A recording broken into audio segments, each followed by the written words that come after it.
मुताबिक शहरी महंगाई दर 7.08% है, तो 0.08% से घटकर 6.98% रह गई। अगर बात करें खाद्य महंगाई दर की, तो खाद्य महंगाई दर 7.97% से घटकर 7.75% हो गई है।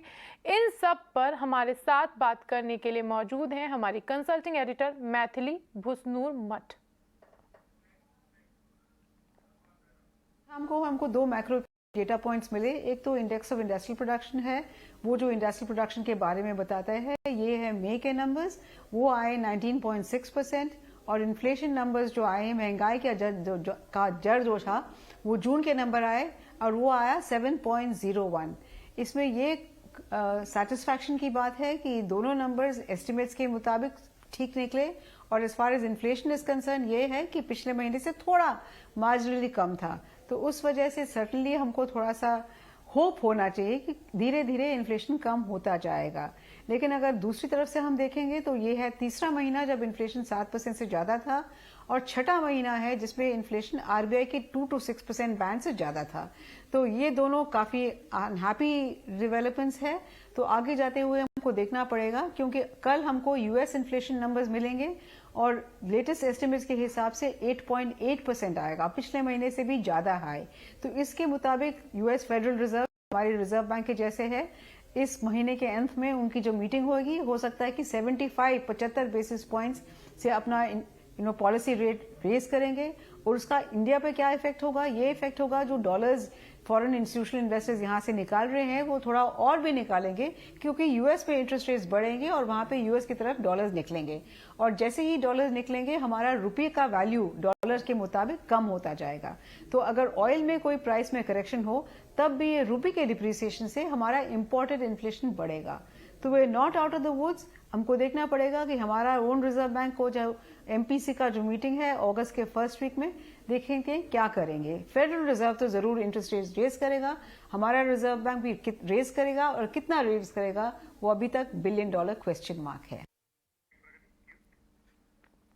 यानी कि एक बेहतरीन खबर अगर देखा जाए, इतने दिनों में से जिसे कंट्रोल करने की कोशिशें की जा रही थी, लगातार आरबीआई मीटिंग पर मीटिंग कर रही, हर एमपीसी के बाद में एक खबर आती थी कि रेपो रेट बढ़ा दिया गया। उसका मकसद सिर्फ और सिर्फ यही था, इन्फ्लेशन कंट्रोल करना। और अब उस मोर्चे पर सरकार को कामयाबी मिलती नजर आ रही है। आज आए आंकड़ों के मुताबिक रिटेल महंगाई दर, जो कि पिछले महीने तक 7.04% थी, वो आज अब घट करके 7.01% है। हालांकि आंकड़े में इतना ज्यादा अंतर नहीं है, लेकिन जब आप इन्फ्लेशन के मैटर पे बात करते हैं तो पॉइंट और पॉइंट की चीजें भी मैटर करती हैं, और ये आंकड़ा उस वक्त बहुत इंपॉर्टेंट हो जाता है। कल सीपीआई यूएस के भी आंकड़े आने हैं, उससे ग्लोबल परिदृश्य पर हम कितने कामयाब हो रहे हैं वो चीजें भी क्लियर हो जाएंगी। लेकिन इंडिया के लिहाज से देखा जाए, अगर अपने देश के लिहाज से देखा जाए, तो ये लगातार दूसरा महीना है जबकि रिटेल महंगाई में कमी आई है। ग्रामीण, अगर हम बात करें ग्रामीण महंगाई दर की, तो उसमें थोड़ी सी मामूली बढ़ोतरी देखने को मिली है। आंकड़ों के मुताबिक अगर बात करेंगे तो शहरी महंगाई दर फिलहाल प्रेजेंट टाइम में 6.98%, 7% के आसपास रहने की उम्मीद थी, 7% से कम है। और खाद्य महंगाई दर की बात करें तो वो भी अब घट करके 7.75% हो गया। इसके लिए भी सरकार ने काफ़ी कोशिशें की, एक्सपोर्ट बैन किया गया है, एक्साइज ड्यूटीज़ में कमी की गई है।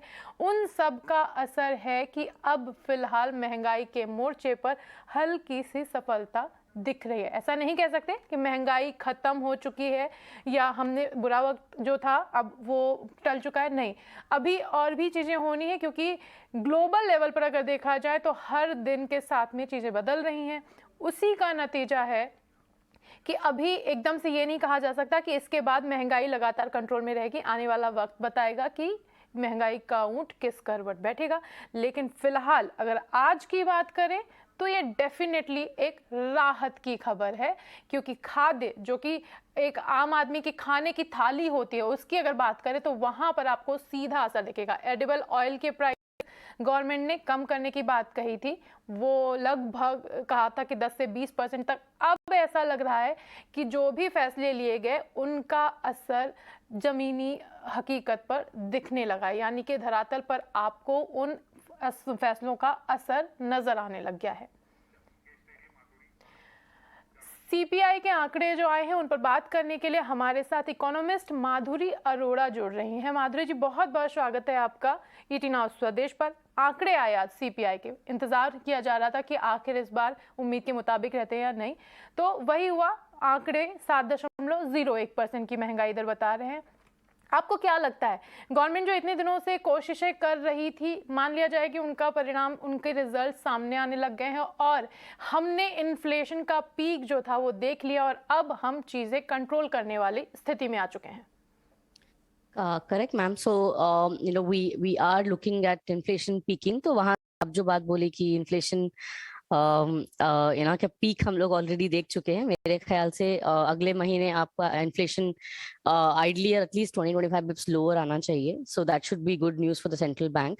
क्लियरली गवर्नमेंट के जो एफर्ट्स हैं in the past 2 or 3 months, be it with regard to cutting the duty of certain imported food articles और इवन एक्साइज ड्यूटी कट जो सरकार ने किया था, उसका पूरा इफेक्ट आपको दिखा है इस महीने। So to some extent I think momentum sequentially और मंथ ऑन मंथ जो देखते हैं वो थोड़ा नीचे आया है in certain commodities. And clearly even though आपका इन्फ्लेशन स्टेबल है both headline and core, I think going ahead the trend is positive because आप देख रहे हैं कि ग्लोबली फूड प्राइसेस भी काफी नीचे आ गए हैं। Edible oil prices, as you were mentioning before, have also come down, and we're not seeing any increase in the sequential prices of fuel, auto fuel. So net net ये momentum थोड़ा कम ही होने वाला है। अगले महीने इन्फ्लेशन शायद 6.7-6.8 के आसपास आए और मेरे ख्याल से ये पूरे क्वार्टर में 7 या 7 के जरा सा नीचे आ सकता है। So I think RBI could be surprise on the downside on net basis. कि ये जून में जो आंकड़े आते हैं, वो जून के जो महंगाई के आंकड़े आते हैं वो हमेशा से ही बेहद अहम रहे हैं। रीज़न होता है मॉनसून। तो अगर मैं कहूँ ये प्री मॉनसून की बातें और पोस्ट मॉनसून आप किस तरह का नज़ारा देख रही हैं महंगाई के मोर्चे पर, तो आप क्या कहेंगी? So I think to some extent थोड़ा perishable goods में तकलीफ होती है। Some perishable vegetables even during the month of Shravan आप देखते हैं कि prices actually गिर जाते हैं meat and other non vegetarian protein goods के, so वो थोड़ा offset कर सकते हैं, but clearly थोड़ा रिस्क रहता है in terms of monsoons and maybe once आपको थोड़ा wobbliness दिखे या थोड़ा सा uncertainty दिखे in food prices, but I think on net basis मेरे ख्याल से थोड़ा नीचे ही जाना चाहिए वो। आरबीआई की बात करें तो आरबीआई ने मई और जून में लगातार रेपो रेट को बढ़ाया था और उन्होंने कहा था कि उनके इन फैसलों से अगर महंगाई कंट्रोल होती है तो वो इस तरह के कदम उठाते रहेंगे, भले ही कोई इनकी आलोचना करे या ना करे। मतलब उनको इस बात से फर्क नहीं पड़ता कि उनकी तारीफें हो रही या नहीं, उनका मेन मकसद था महंगाई को कंट्रोल करना। फिलहाल वो होती नजर आ रही है। आपको क्या लग रहा है, अगली एमपीसी की मीटिंग में फिर से रेपो रेट बढ़े हुए नजर आ सकते हैं क्या? I think central bank across the world उनकी जो पॉलिसी प्रायोरिटीज हैं वो इन्फ्लेशन कंटेनमेंट में चली गई हैं। तो RBI is not a sole policy maker जो ये कर रहा है। अक्रॉस द वर्ल्ड आप ये देख रहे हैं इस प्रकार का policy pivot to say. So I think at least in the near term RBI वो अपना पॉलिसी फोकस कंटिन्यू करेगा, विच मीन्स अगर मेरा इन्फ्लेशन अगले क्वार्टर में भी 7% के आसपास सेटल हो रहा है, RBI at least December back to back rate hikes करेगा।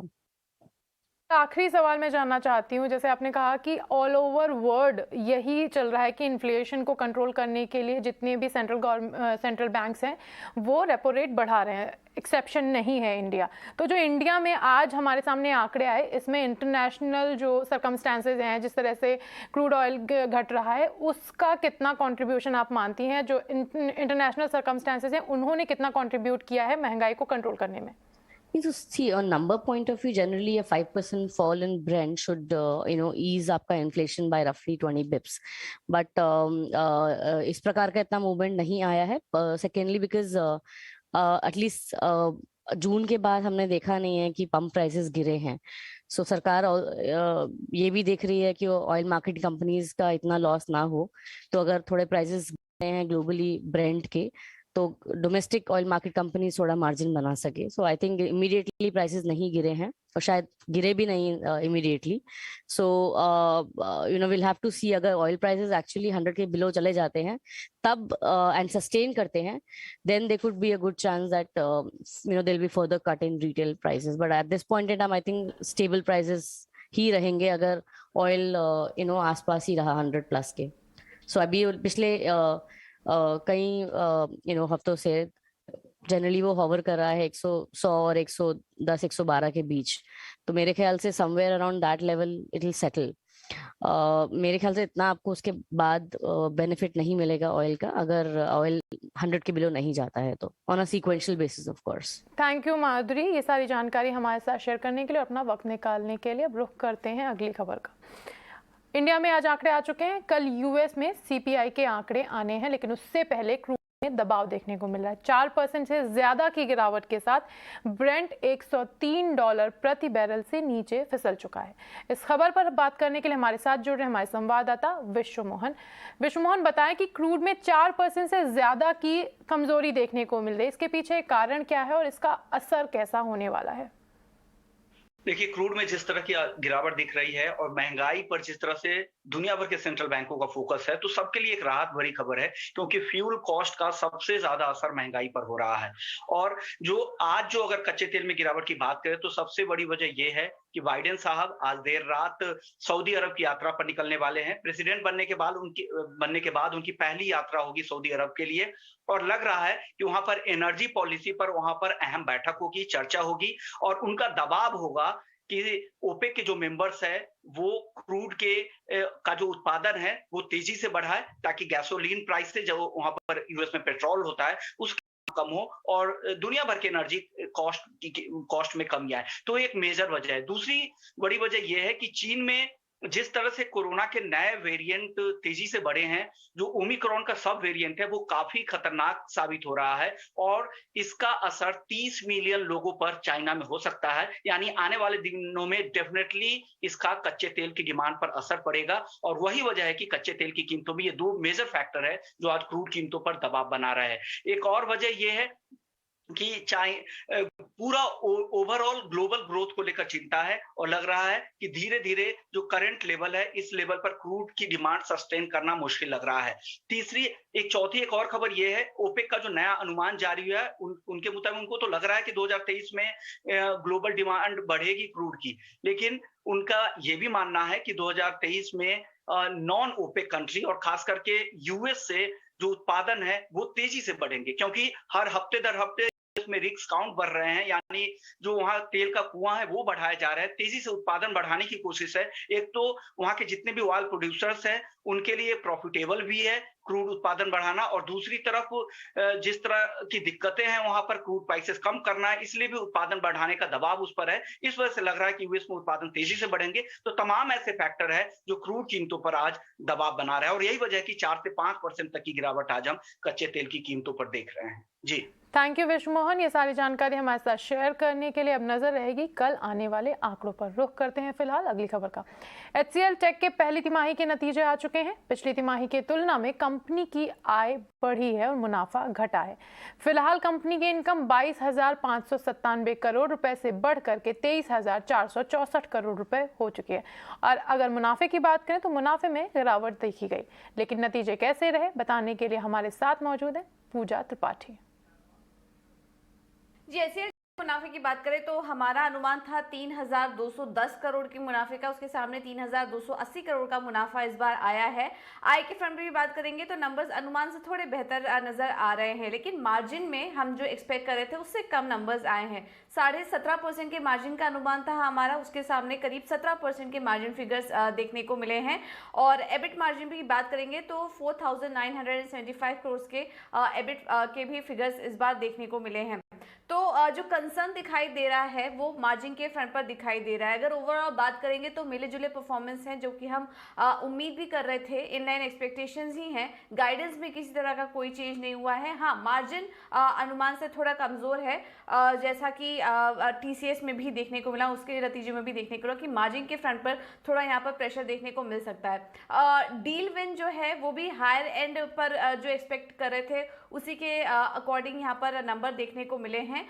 प्रोडक्ट बिजनेस की बात करेंगे तो वो थ्रू आउट अगर वर्टिकल्स देखेंगे तो वहाँ पर स्टेबल ग्रोथ ही नजर आ रही है। तो ओवरऑल अगर HCL टेक के नतीजों की बात करेंगे तो मिले जुले परफॉर्मेंस है, मार्जिन के फ्रंट पर थोड़ी निराशा हाथ लगी है। हफ्ते के दूसरे कारोबारी दिन बाजार में आखिरी घंटों में दबाव दिखा। निफ्टी 158 अंक गिरकर 16,058 पर बंद हुआ। सेंसेक्स में भी 509 अंकों की गिरावट देखी गई। बैंकिंग, IT और FMCG शेयर्स में सबसे ज्यादा बिकवाली दिखे। दिन भर बाजार का कैसा रहा हाल, बता रही हमारी सहयोगी प्रियंका उपल आनंद।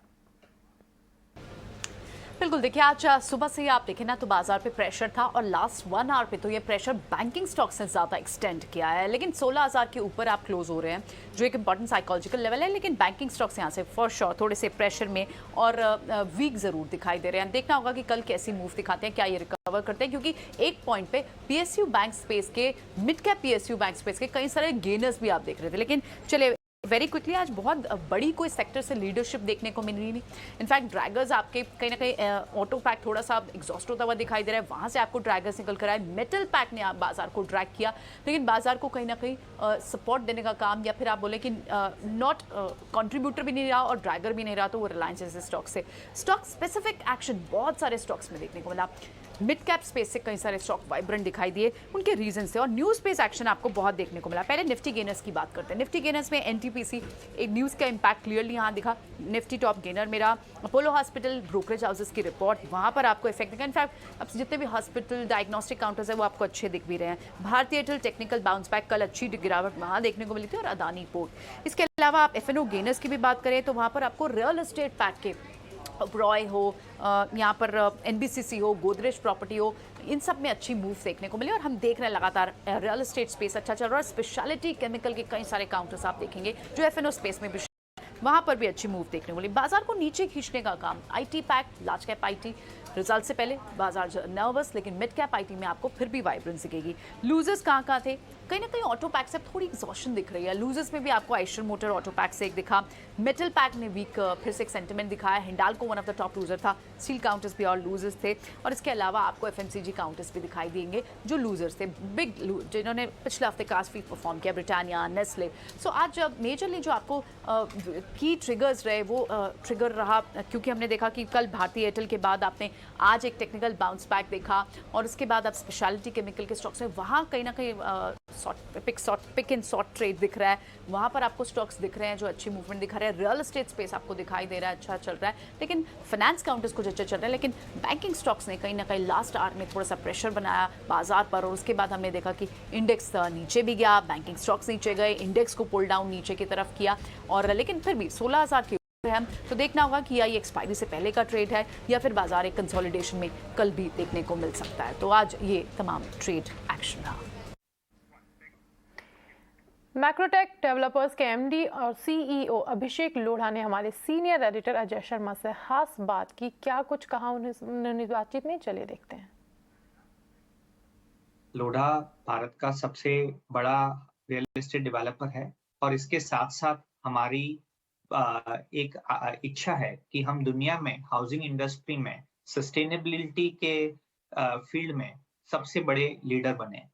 इसके चलते हुए हमारी कंपनी का गोल है कि 2035 तक हम net zero carbon emitting company बने, और जो अभी तक हमने प्रोग्रेस की है वो पिछले 18 महीनों में हमारे एमिशंस को हमने 50% से कम कर दिया है। और हमारी अब इस डेवलपमेंट्स के मद्देनजर रखते हुए हमारी आशा है कि हम 2035 के काफी पहले हमारा नेट जीरो गोल अचीव करेंगे।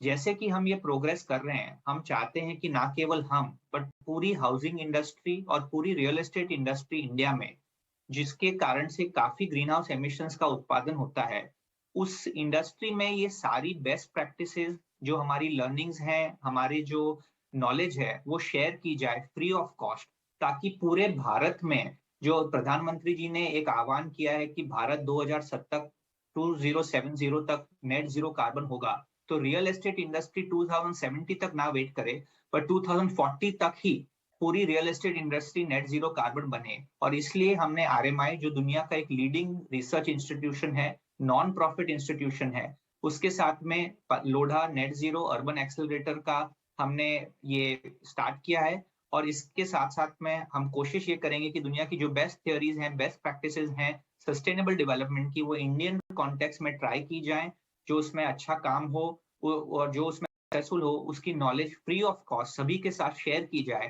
ताकि भारत में जो एक सस्टेनेबल डेवलपमेंट, हमारा जो एनवायरनमेंट के प्रति हमारा जो नेचर के प्रति एक श्रद्धा का भाव है, उस भाव को अच्छी तरह से रियल लाइफ में इम्प्लीमेंट करने के लिए हाउसिंग इंडस्ट्री लीड ले। इस कारण से लोढ़ा ने इस एक्सेलरेटर की निर्माण का स्टार्ट किया है। अभिषेक, हमें एक बात आप समझाएं, एज अ सेक्टर लीडर, आप देश की सबसे बड़ी कंपनी हैं, जब आप सस्टेनेबल एफर्ट्स की तरफ मूव करते हैं, रिसोर्सेज के बेटर एलोकेशन की तरफ मूव करते हैं, सीमेंट है, स्टील है, उसको सही तरीके से इस्तेमाल किया जाए, फ्रूगल इंजीनियरिंग की तरफ मूव करते हैं, तो ये एक तो देश के लिए, एनवायरनमेंट के लिए बहुत फ़ायदेमंद चीज़ है, क्योंकि रिसोर्स एलोकेशन बेटर होता है, संसाधन का बेहतर इस्तेमाल होता है। लेकिन उसके अलावा आपके शेयर होल्डर्स के लिए और कंपनी के लिए भी कैसे ये एक बहुत अच्छी बात है और बेहतराई की बात है, ये आप एक्सप्लेन करें हमें। बिल्कुल अजय, ये तो आप देखते ही हैं कि जो नेचर है वो हमसे कभी कुछ लेता नहीं है, वो हमेशा देता ही है। तो अगर हम नेचर के बारे में सोचेंगे तो उससे हमको बहुत कुछ मिलेगा, और उसमें ये भी मिलता है कि कंपनी के ऑपरेशंस एफिशिएंट होते हैं, मटेरियल का यूटिलाइजेशन कम होता है, उससे प्रॉफिट में भी इंप्रूवमेंट हो सकता है। पर मोस्ट इम्पोर्टेंटली, इस तरीके की होलिस्टिक सोच से कंपनी के अंदर एक अच्छे उत्साह का, पॉजिटिव एनर्जी का निर्माण होता है। और इन सभी कारणों से हमारा मन है कि सस्टेनेबल डेवलपमेंट ना केवल सस्टेनेबिलिटी के दायरे से परंतु ओवरऑल किसी भी कंपनी, किसी भी कॉर्पोरेट की प्रोग्रेस के लिए बहुत ही जरूरी है और इम्पोर्टेंट है। अभिषेक, आपसे बात हो रही तो आपके व्यूज जानना जरूरी है। एक बहुत बड़े स्ट्रेटेजिस्ट हैं क्रिस वुड, उनका ये मानना है, उन्होंने हाल ही में एक ये कमेंट दिया है कि भारतीय रियल एस्टेट सेक्टर एक बहुत बड़े सुपर साइकिल में इस समय एंटर कर रहा है और ये कई साल चल सकता है। इसके बहुत बेनिफिट होंगे देश को भी और सेक्टर को भी। आप इतनी बड़ी कंपनी है, आप ऑन ग्राउंड क्या ट्रेंड ऑब्जर्व कर रहे हैं? आप इस सुपर साइकिल के बाद की बात को मानते हैं? जरा आप एक्सप्लेन करें। जी बिल्कुल, मैंने आज क्रिस वुड्स जी का डिटेल तो नहीं मुझे पता, पर मैं बिल्कुल उनकी बात से एग्री करता हूं कि भारत में हाउसिंग एक सुपर साइकिल में एंटर कर चुका है। ये सुपर साइकिल 10 से 15 साल तक चलेगा। इसके पीरियड में हाउसिंग की प्राइसेस में मॉडेस्ट ग्रोथ होगी, हाउसिंग के वॉल्यूम्स में बड़ी ग्रोथ होगी, और हाउसिंग के प्राइसेस में ग्रोथ के कारण जो होम ओनर्स होंगे, जो घर जल्दी खरीदेंगे, जिनकी घर की ओनरशिप है, उनकी बड़ी वेल्थ क्रिएशन होगी। तो हाउसिंग की वजह से बड़ा जॉब क्रिएशन होगा। हाउसिंग साइट्स पे, सप्लाई चेन में जो कंपनियां अलग अलग प्रोडक्ट बनाती हैं, और जो कंज्यूमर, जो होम ओनर है, उनकी वेल्थ क्रिएशन की वजह से भारत की पूरी जो जीडीपी का ग्रोथ है और वेल्थ की ग्रोथ है, उसमें एक बहुत बड़ा सपोर्ट मिलेगा। तो हाउसिंग ना केवल एक सुपर साइकिल में है, पर आगे चल के भी हाउसिंग का एक बड़ा इम्प्रूवमेंट अब आने वाला है। एक आखिरी सवाल शेख साहब से पूछना चाहूंगा कि जो सस्टेनेबिलिटी एफर्ट्स आप ले रहे हैं, आरएमआई के साथ आपने पार्टनरशिप की है, इससे रिसोर्स मैनेजमेंट में आपको क्या फ़ायदा होगा? हमने देखा कि बहुत सारी कंपनीज, डेवलपर्स और पूरा सेक्टर पिछले कुछ क्वार्टर्स से रॉ मटेरियल के प्रेशर में इम्पैक्ट होता रहा, उनके मार्जिन्स पे इम्पैक्ट होता रहा। क्या इस तरह के एफर्ट्स आपको बेटर मार्जिन मैनेजमेंट में हेल्प करेंगे? मार्जिन्स पे और प्राइसेस पे आपका क्या व्यू है? बिल्कुल अजय जी, ये तो आप जानते ही हैं कि हमारे देश में अगर हम नेचर के बारे में सोचेंगे, एनवायरनमेंट के बारे में सोचेंगे, तो उसके साथ साथ में ये तो होगा ही कि जो वेस्ट हो रहा है, जो चीजें जरूरत नहीं है और यूज हो रही हैं, उनका एलिमिनेशन होगा, वो चीजें हटेंगी हमारे बिजनेस प्रोडक्शन साइकिल से। उससे पैसा भी बचेगा, टाइम भी बचेगा और नेचर का भी फायदा होगा। देश के सबसे बड़े mutual fund SBI mutual fund में बदलाव हुआ है। जून में एसबीआई IMF ने क्या खरीदा और क्या बेचा, इस पर पूरी जानकारी के साथ जुड़ रहे हैं हमारे सहयोगी शरद दुबे। जी बिल्कुल, देखा जाए तो देश का सबसे बड़ा फंड हाउस और इनके जो इक्विटी एसेट्स है लगभग 4 लाख करोड़ के है। टॉप एक्सपोजर देखा जाए तो फाइनेंशियल्स और आईटी में रहेगा, लेकिन जो रीसेंट जो बाइज हुए लार्ज सेक्टर में, वहाँ पे फाइनेंशियल्स और मटेरियल सेगमेंट में जो है बाइज देखने मिले हैं। और जो सबसे बड़े सेक्टर में सेल्स हैं वो आपके हेल्थ केयर और एनर्जी में है। अब आपके जो टॉप एडिशन जो है नए स्टॉक्स आए हैं, उसमें सबसे पहले पारादीप फॉस्फेट्स का है, लगभग 4 करोड़ से ज़्यादा शेयर्स आए हैं। अब याद रखिएगा कि ये जो स्टॉक्स हैं, कंपनी जो AMC थी वो एक एंकर का भी बुक के भी उनके पोजीशंस थे। प्रिज्म जॉनसन में भी लगभग 2 करोड़ शेयर्स का जो है एंट्री लिया गया है। ई मुद्रा जो रिसेंटली लिस्टेड हुई 1 महीने पुरानी स्टॉक है जो एक्सचेंजेस में आई है, वहाँ पे 10 लाख शेयर्स का जो है एंट्री आया है। JNFC और नज़ारा टेक में भी जो है कंपनी ने AMC ने पोजीशंस बनाए हैं। और अब याद रखिए नज़ारा टेक जो था स्टॉक 10% जो था जून के महीने भी भागा था। अब की सेल्स के बताते कि इम्पॉर्टेंट जो है बिकॉली कहाँ पे देखने मिली है, तो आपके सबसे पहले है Everest industries mid cap stock है, लगभग 55 लाख शेयर्स का जो है आउटफ्लो हुआ है। इसके अलावा पावरमेक प्रोजेक्ट्स में भी जो है 13 लाख शेयर्स बेचे गए हैं। हेस्टर बायोसाइंस हालांकि स्टॉक भी प्रेशर में था पिछले 2 से 3 महीने में, अब यहाँ पे लगभग 10 लाख शेयर्स का यहाँ पे भी सेल हुआ है। Gabriel India auto ancillary company है, यहाँ पे 7 लाख शेयर्स हुई है। बेसिकली स्टॉक में बहुत अच्छी रनअप देखने मिली, तो profit booking auto ancillary companies जो है AMC कंपनीज कर रहे हैं। और आखिर में विजया डायग्नोस्टिक्स के बाद बात करेंगे, यहाँ पे भी 1 लाख शेयर्स का सेल हुआ है। और अब बारी है उन खबरों की जो हमारे रिपोर्टर्स दिन भर दौड़ भाग करके आपके लिए लेकर आते हैं। पेश है स्वदेश रिपोर्टर।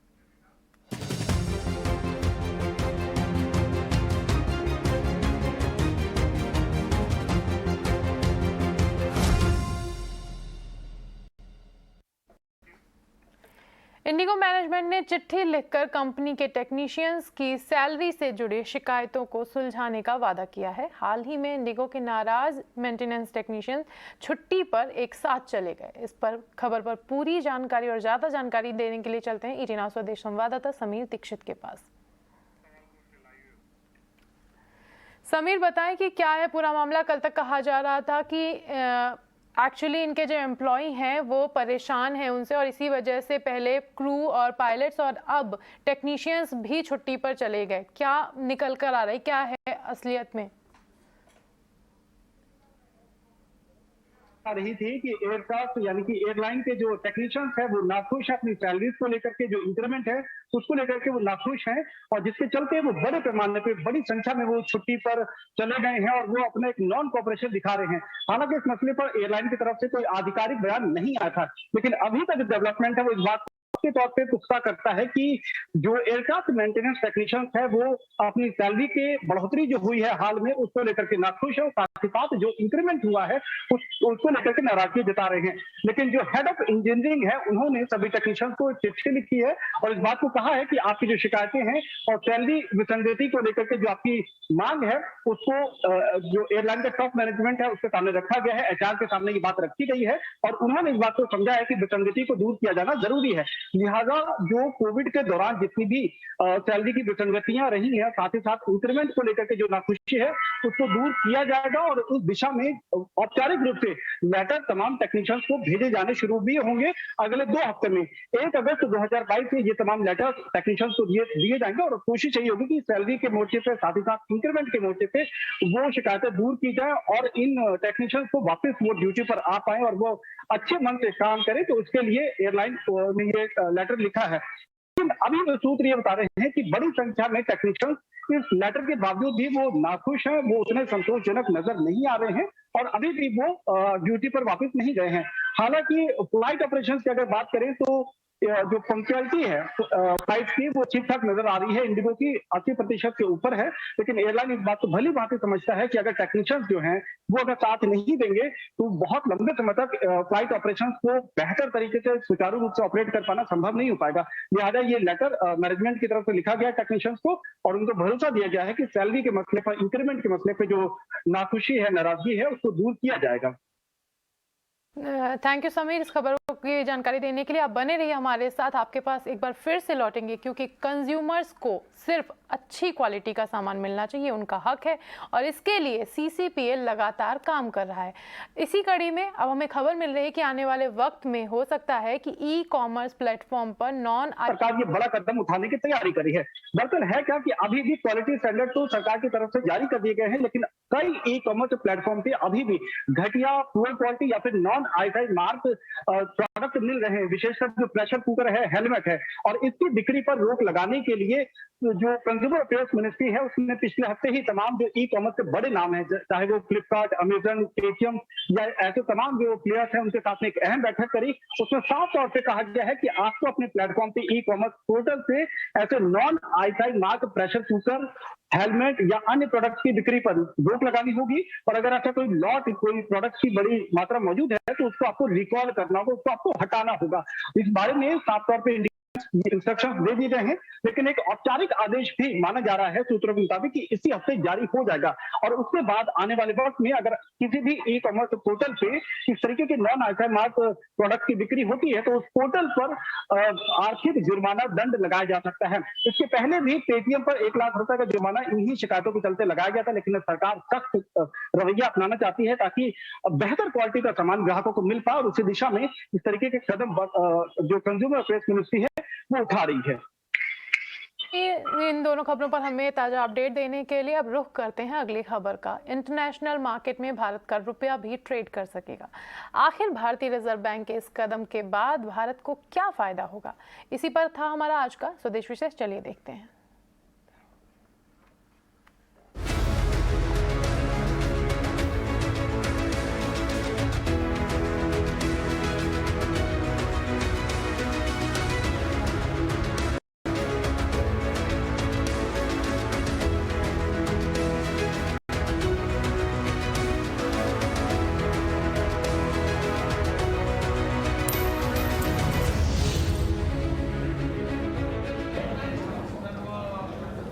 नमस्कार, स्वागत है आपका स्वदेश विशेष में। मैं हूं उत्कर्ष त्रिवेदी। आज क्या है विशेष? विशेष ये है कि आपने अक्सर तो सुना होगा कि दुनिया का बॉस अमेरिका है।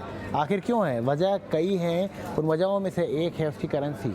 इसको लगभग दुनिया इस्तेमाल करती है और अमेरिका भी अपने पैसे की ताकत के दम पर तानाशाही करता रहता है।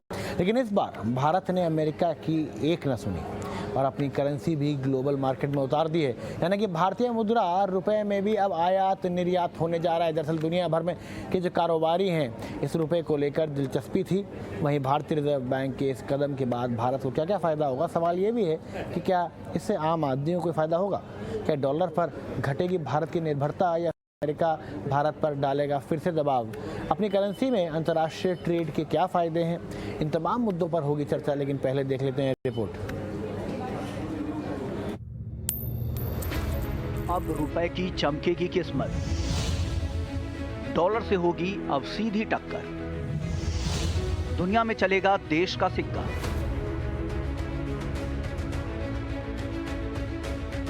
जी हां, अब रुपया भी डॉलर के साथ लाइन में आ खड़ा हो गया है। क्यों भारतीय रिजर्व बैंक ने ये इजाजत दे दी है? दरअसल रिजर्व बैंक ऑफ इंडिया ने बड़ा फैसला करते हुए इंटरनेशनल ट्रेड सेटलमेंट के लिए भारतीय रुपए के इस्तेमाल को इजाजत दे दी है और कहा है कि वैश्विक स्तर पर होने वाले हर कारोबार का निपटारा भारतीय रुपए में किया जा सकेगा। यहाँ पे आरबीआई ने डिसाइड किया है कि जो इंटरनेशनल ट्रेड सेटलमेंट है वो अब रुपये में हो सकता है, और यहाँ पर इनवॉइसिंग, पेमेंट, सेटलमेंट, एक्सपोर्ट और इम्पोर्ट दोनों का ये पॉसिबल होगा।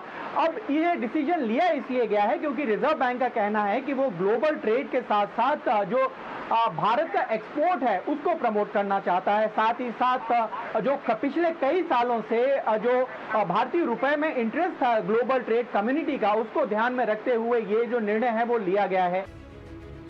दरअसल आरबीआई के इस फैसले के पीछे दो सामान्य वजह हैं। पहली ये कि भारतीय रुपए में ग्लोबल ट्रेडिंग कम्युनिटी की बढ़ती रुचि, और दूसरी डॉलर में दिलचस्पी नहीं दिखाने वाले देशों से व्यापार। भारत को अब उन देशों या उन कंपनियों से व्यापार करने में आसानी होगी जिनकी डॉलर में लेन देन करने की दिलचस्पी नहीं थी। वहीं व्यापार सौदों के समाधान के लिए बैंकों को साझेदार कारोबारी देश के एजेंट बैंक के विशेष रुपया वॉस्ट्रो खातों की जरूरत होगी, और इसी वॉस्ट्रो खाते में जमा राशि से भारतीय रुपए में भुगतान किया जा सकेगा। आरबीआई के इस फैसले से भारतीय रुपए में इनवॉइसिंग, पेमेंट और इंपोर्ट एक्सपोर्ट का निपटारा किया जा सकेगा।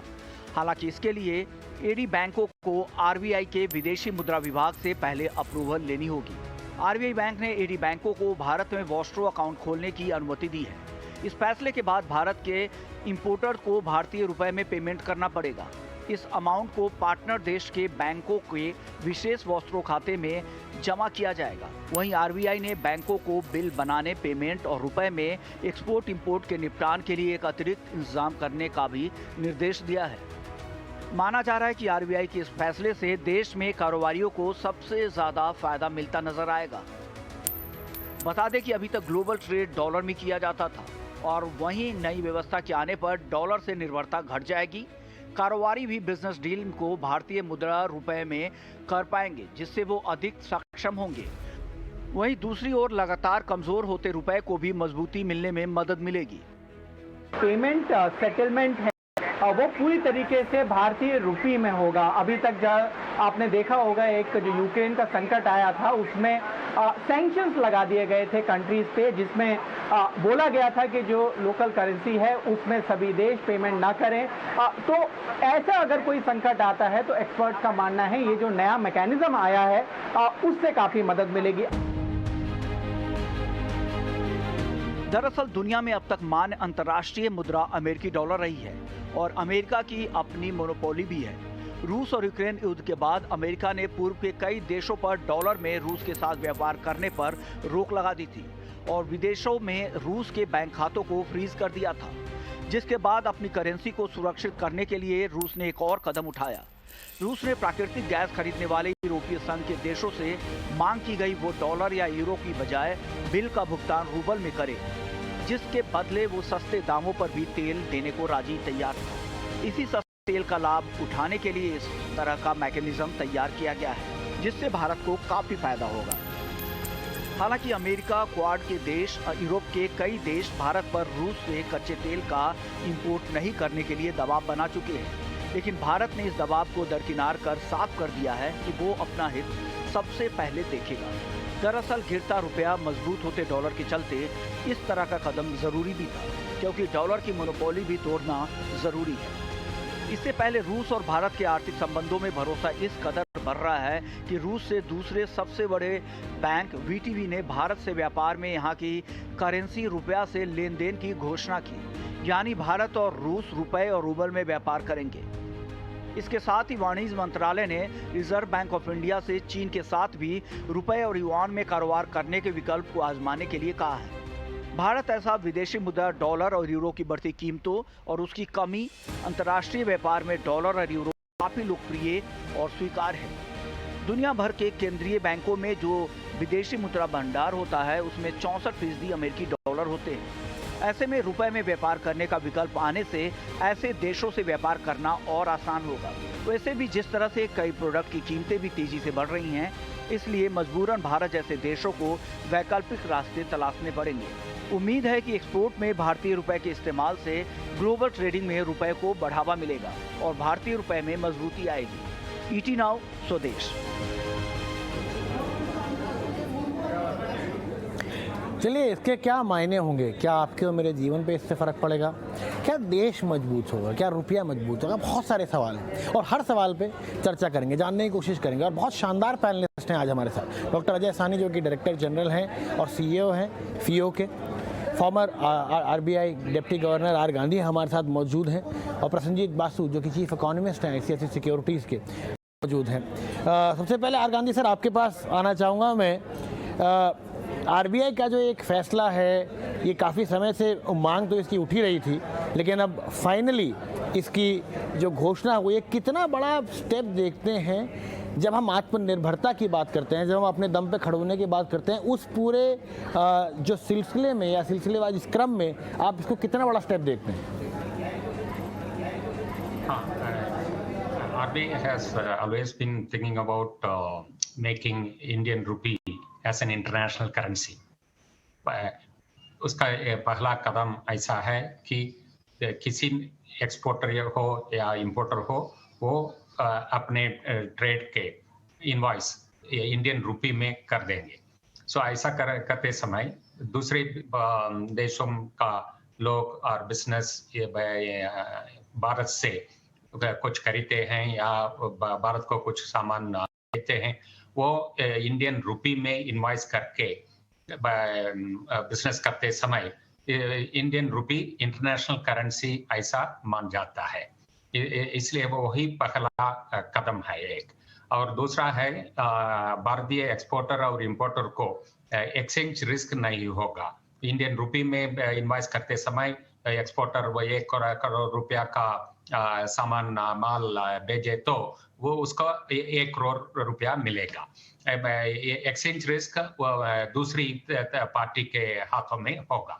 सो वो एक ऐसा ही इंपोर्टर भी 1 करोड़ का मशीनरी खरीदे तो इंडिया में खरीदे तो बाहर से वो उसका 1 करोड़ ही देना पड़ेगा। उसके एक्सचेंज रिस्क काउंट बेचा है उसको उसके ऊपर होगा।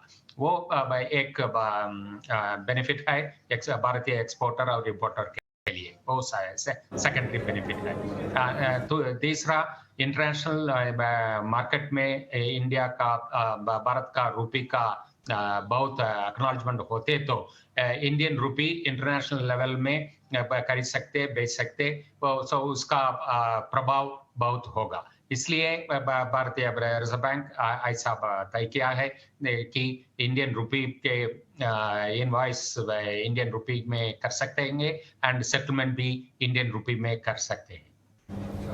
बहुत बहुत शुक्रिया सर। चलिए आगे बढ़ते हैं और बात करते हैं डॉक्टर अजय साहनी से। अजय सर, कितनी बड़ी रिलीफ है? और जो एक बात आर गांधी सर ने कही कि आप 1000 करोड़ का सामान खरीदेंगे, आपको 1000 करोड़ की पेमेंट करनी होगी, वरना कई बार एक्सचेंज रेट में रुपए का दाम देख के और डॉलर रुपए के भाव देख के ट्रेड करना पड़ता था। और अक्सर हम भी यहाँ पे जब स्टॉक मार्केट की बात करते हुए कहते थे जो एक्सपोर्ट वाली कंपनियां हैं उनको फ़ायदा होगा, जो इम्पोर्ट वाली नुकसान है। बहुत सारी जो निर्भरता रहती थी वो डॉलर पर रहती थी। क्या आपको लगता है वो थोड़ी ख़त्म होती नज़र आएगी? ये जो मैकेनिज्म है बहुत टाइमली इनिशिएटिव है, बिकॉज आज की डेट में बहुत से कंट्रीज हैं who are acute short of foreign exchange. हम सिर्फ श्रीलंका नेपाल की बात नहीं कर रहे हैं, बहुत से अफ्रीकन कंट्रीज हैं, लैटिन अमेरिकन कंट्रीज हैं, they are short in foreign exchange. और उन्होंने ये भी बोला है कि जो भी एक्सिम ट्रांजेक्शन्स होंगे वो एलसी के थ्रू होंगे, जैसे वो अपना फोरवार्ड होना चाहते हैं उनका फॉरेन एक्सचेंज कमिटमेंट क्या है, जो कि ट्रेड को प्रभावित कर रहा था। दूसरे से बहुत से ऐसी कंट्रीज हैं जिनके ऊपर सैंक्शंस लगी है और उनके कारण भी ट्रेड नहीं हो पा रहा था। तो ये आरबीआई का एनेबलिंग प्रोविजन है और हमें ये जरूर देखना होगा कि इस एनेबलिंग प्रोविजन में किस किस कंट्रीज के साथ हमारा ट्रेड हो सकता है। और जहां तक एक्सपोर्ट इंपोर्ट का सवाल है, ये भी हमें ध्यान में रखना चाहिए कि एक्सपोर्ट्स को उतना प्रभाव, अगर हम एक्सचेंज रेट की बात करें, बिकॉज फॉरवर्ड में प्रीमियम होता है, तो एक्सपोर्टर्स को डॉलर में जब एक्सपोर्ट करते तो शायद जो प्रीमियम का एडवांटेज मिलता था वो नहीं मिलेगा। ऑफ कोर्स उनको जो प्रीमियम को हेज करने के लिए जो वो करना पड़ता था, कवर लेना पड़ता था, वो भी नहीं लेना पड़ेगा। लेकिन जनरली हमने देखा है कि जो भी कवर मिलता था, फॉरवर्ड कवर करते थे, उसमें एक्सपोर्ट को फायदा जरूर रहता था।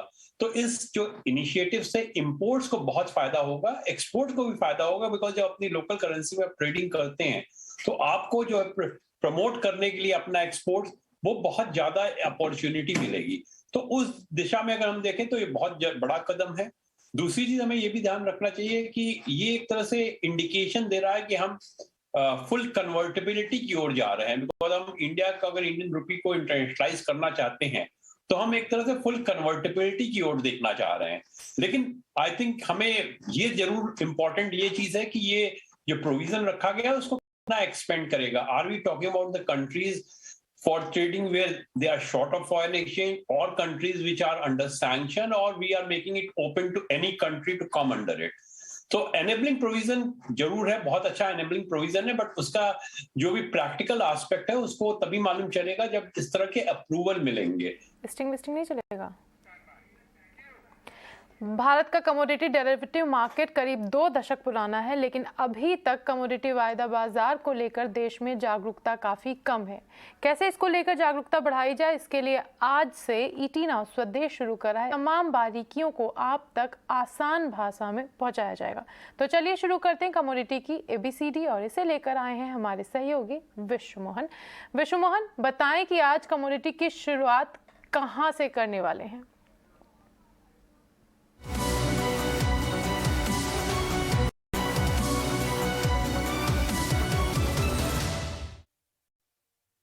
नए ट्रेडर्स के लिए कि कैसे वो कमोडिटी वायदा में एंट्री, इकोनॉमी के नहीं पूरी फाइनेंशियल मार्केट के बारे में आप समझे। फिर एक बार जब आपकी समझ डेवलप हो जाए फिर आप MCX और NCDX जो दो सबसे बड़े एक्सचेंज है कमोडिटी मार्केट के, MCX पर नॉन एग्री कमोडिटी का सबसे बड़ा एक्सचेंज है उसके सारे प्रोडक्ट को, और NCDX जो एग्री कमोडिटी का सबसे बड़ा एक्सचेंज है उसके प्रोडक्ट को समझे। हालांकि BSE और NSE पर भी कुछ कमोडिटी मार्केट के प्रोडक्ट है, उन प्रोडक्ट को अच्छी तरह समझे। उसके बाद एक बार आप मन बनाएं कि आपको कमोडिटी वायदा में ट्रेड करना है। एक बार जब आपने मन बना लिया, आपकी नॉलेज बेस एक तैयार हो गई, उसके बाद तय करना है एक ब्रोकर का आपको चुनाव करना है, क्योंकि ब्रोकर की अहमियत काफ़ी ज़्यादा होती है। ब्रोकर आप पर एक सलाह भी है और आपके लिए ट्रेडिंग प्लेटफॉर्म भी मुहैया कराता है, तो एक सही ब्रोकर का चुनाव बहुत ही ज़रूरी है। और जो भी सेबी रजिस्टर्ड ब्रोकर है उसको चुने, उसके बाद आप तय करें। इसके बाद अब बारी आती है brokerage clearing charge, platform fees और कमीशन का पता कर ले कि जो जिस ब्रोकर का आपने चुनाव किया है वो किस तरह के चार्जेस ले रहा है। फिर उसके बाद बात आती है आपके पर्सनल आइडेंटिफिकेशन और पूरा वेरिफिकेशन की, तो उसमें आपकी ब्रोकर आपके सारे वेरिफिकेशन करेगा, किस तरह की सेवाएं, किस तरह से आपकी क्रेडिट वर्दीनेस है, क्योंकि वायदा बाजार में आपको ट्रेड करना है। कमोडिटी मार्केट एक वायदा बाजार में ट्रेड होता है, इसलिए आपके पूरे फाइनेंशियल हिस्ट्री, गुडविल, आपके ट्रेडिंग के अनुभव, आपके जोखिम लेने की क्षमता, तमाम ऐसे आधार पर वैल्यूएशन के बाद आपको फिर मौका दिया जाएगा। फिर आपको ट्रेडिंग और डीमैट के लिए एंट्री की इजाज़त मिल जाएगी। और एक बार जब आपका ट्रेडिंग और डीमैट अकाउंट खुल गया फिर आप ऑनलाइन और ऑफलाइन दोनों तरीके से ट्रेड शुरू कर सकते हैं। ट्रेडिंग शुरू करने के बाद अब बात ये आती है कि कॉस्ट क्या होगा, क्योंकि कॉस्ट अहम फैक्टर है, क्योंकि ये वायदा बाजार है और वायदा बाजार में कॉस्ट एक अहम होती है। तो शुरुआती कॉस्ट एक शुरुआती मार्जिन के तौर पर देना पड़ेगा। जो भी कॉन्ट्रैक्ट साइज होगा उसका करीब करीब 10% के आसपास आपको शुरुआती मार्जिन आपको रखना पड़ेगा। अब सवाल है कॉन्ट्रैक्ट साइज क्या होगा। तो कॉन्ट्रैक्ट साइज होता है किसी भी कमोडिटी का market price multiplied by lot size. तो लॉट साइज होता है क्योंकि ये वायदा बाजार है तो कोई भी कमोडिटी लॉट में ही ट्रेडिंग होती है। मान लीजिए अगर गोल्ड का जो करेंट भाव है वो 50,000 रुपए है और लॉट साइज 100 का है, तो कॉन्ट्रैक्ट का टोटल साइज होगा 5 लाख रुपए का। और अगर 10% शुरुआती मार्जिन आपको देना है तो 50,000 रुपए कम से कम आपको शुरुआती मार्जिन देना पड़ेगा। और कुछ उतार चढ़ाव के लिए आपको मार्क टू मार्केट और कुछ अलग तरह के मार्जिन एक्सचेंज की तरफ से लगाए जाते हैं, उसके लिए भी आपको पैसा रखना पड़ेगा। और कुल मिलाकर 20 से 25% कुल कॉन्ट्रैक्ट साइज का मार्जिन आपके पास एक ट्रेडर के लिए होना जरूरी है। अब बात आती है पोजीशन कैसे बनाएं। पोजीशन के लिए अगर आपको लगता है कि बाजार में तेजी लग रही है, लग रहा है कि 50,000 को सोना 50,200 होने वाला है, तो आप लॉन्ग पोजीशन फ्यूचर्स मार्केट में बना सकते हैं। वहीं अगर आप ऑप्शंस के जरिए ट्रेड करना चाहते हैं तो कॉल बाई कर सकते हैं। वहीं अगर आपको लगता है नहीं बाजार में गिरावट आएगी तो बाजार की गिरावट में आप शॉर्ट पोजीशन, जिसे मार्केट की भाषा में शॉर्ट करना कहते हैं, बेचना कहते हैं, यानी आपको लग रहा है कि 50,000 का सोना 49,800 रुपए पे आ जाएगा तो आप यहां पर शॉर्ट कर सकते हैं। या फिर अगर आप फ्यूचर्स में ट्रेड नहीं करना चाहते हैं तो ऑप्शंस में पुट बाई कर सकते हैं। इसके अलावा अगर आप कॉल राइटर है, अगर आपको लग रहा है कि बाजार में मंदी है तो कॉल राइट कर सकते हैं, और लग रहा है कि बाजार में तेजी है तो पुट राइट कर सकते हैं। तो ये कुछ अहम सलाह है नए ट्रेडर्स के लिए। अगर वो कमोडिटी वायदा में ट्रेड करना चाहते हैं तो इन सुझावों को जरूर अमल में ला सकते हैं। जरा सोचिए, एक देश के हाल बद से बदतर हो सकते हैं। ज़्यादा से ज़्यादा वहाँ के लोगों को महंगाई से जूझना पड़ सकता है या फिर इससे कुछ ज़्यादा होने पर। लेकिन कंगाल हो चुके श्रीलंका की तस्वीरें बयां करती हैं कि एक देश के हालात किस तरह पलट सकते हैं। इतिहास के पन्नों में सोने की नगरी कहा जाने वाला श्रीलंका आज वक्त के उस पड़ाव पर खड़ा है जहां पर प्रधानमंत्री ने देश के दिवालिया होने की घोषणा कर दी है। राष्ट्रपति देश से भाग चुके हैं और राष्ट्रपति भवन पिकनिक स्पॉट में बदल चुका है। जरा ये 3 तस्वीरें देखिए। ये तस्वीरें हैं श्रीलंकाई राष्ट्रपति भवन की, जो आजकल किसी पिकनिक स्पॉट से कम नहीं लग रहा। श्रीलंका की आम आवाम ने राष्ट्रपति भवन पर कब्जा कर लिया है। लोग यहाँ सेल्फी ले रहे हैं, कुछ आराम से बैठकर कैरम खेल रहे हैं। इतना ही नहीं, मुल्क की आवाम ने खाने पीने की व्यवस्था भी की हुई है। जहां कभी राष्ट्रपति बैठकर पूरा देश चलाया करते थे, आज यहाँ के हालात कुछ ऐसे हैं कि अब पूरा देश राष्ट्रपति भवन में बैठा हुआ है। श्रीलंका कंगाली के गर्त में चुका है। आवाम गुस्से में है और नेता देश छोड़कर भाग चुके हैं। राष्ट्रपति आवास पर मुल्क की आवाम ने कब्जा कर लिया है। लोग राष्ट्रपति भवन में पिकनिक मना रहे हैं और देश भगवान भरोसे है। इसी बात पर ज्यादा जानकारी दे रहे हैं हमारे संवाददाता प्रियांक त्रिपाठी। शनिवार से लेकर यहाँ तक इसी तरीके का नज़ारा है। लोग यहाँ पे इंतज़ार कर रहे हैं। फोटोग्राफ सेशन चल रहा है इन आलिशान इमारतों में जो कि डचेस के एरा में बनाई गई थी। तब से लेकर अब तक इसी तरीके से लोग यहाँ पे आदेश। Anyone who can speak English? What is the expectation as a youth of the country? What is your expectation? Ma'am, what is your expectation? थोड़ी शर्माहट है, लेकिन सच्चाई तो यही है कि जिस तरीके से यहाँ पे लोगों का तांता लगा पड़ा है, समय बिता रहे हैं, कोई पियानो बजा रहा है, कोई कैरम खेल रहा है, जैसे तैसे समय बिताने की कोशिश है ताकि आने वाले दिनों में ये लोग यहाँ पे एक नई सरकार को देख सकें। पीएम नरेंद्र मोदी ने आज झारखंड के देवघर में 401 करोड़ रुपए की लागत से बने एयरपोर्ट का उद्घाटन किया। पीएम मोदी ने इंडिगो की फ्लाइट को कोलकाता रवाना करके एयरपोर्ट को शुरू किया। इस मौके पर झारखंड के मुख्यमंत्री हेमंत सोरेन और एविएशन मिनिस्टर ज्योतिरादित्य सिंधिया भी मौजूद थे। एविएशन मिनिस्टर सिंधिया ने इस मौके पर कहा कि बहुत जल्द देवघर से रांची, पटना और दिल्ली की फ्लाइट्स भी शुरू की जाएंगी। देवघर में एयरपोर्ट शुरू होने से यहाँ बाबा वैद्यनाथ धाम के दर्शन करने के लिए आने वाले तीर्थयात्रियों को काफी आसानी होगी।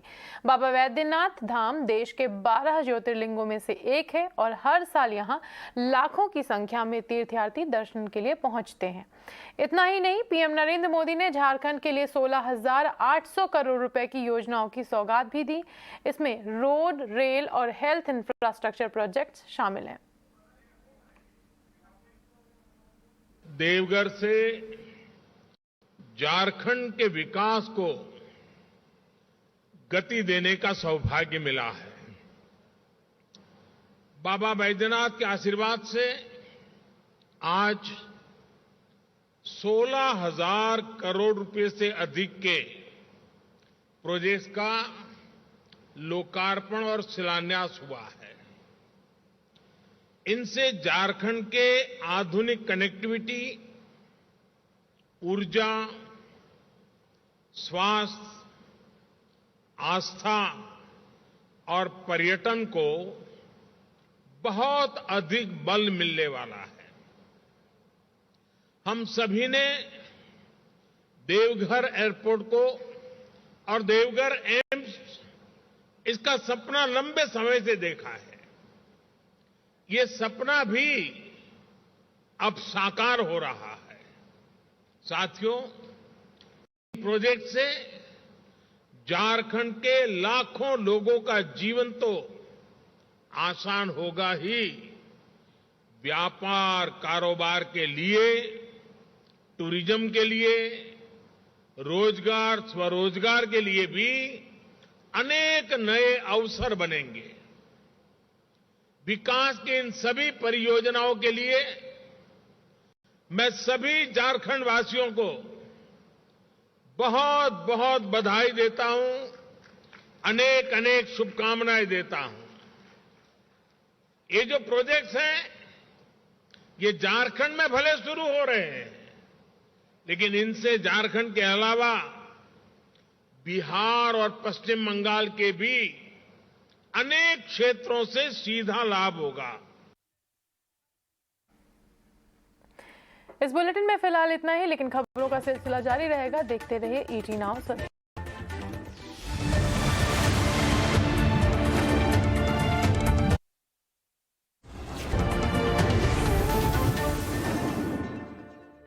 In association with BSc, experience the new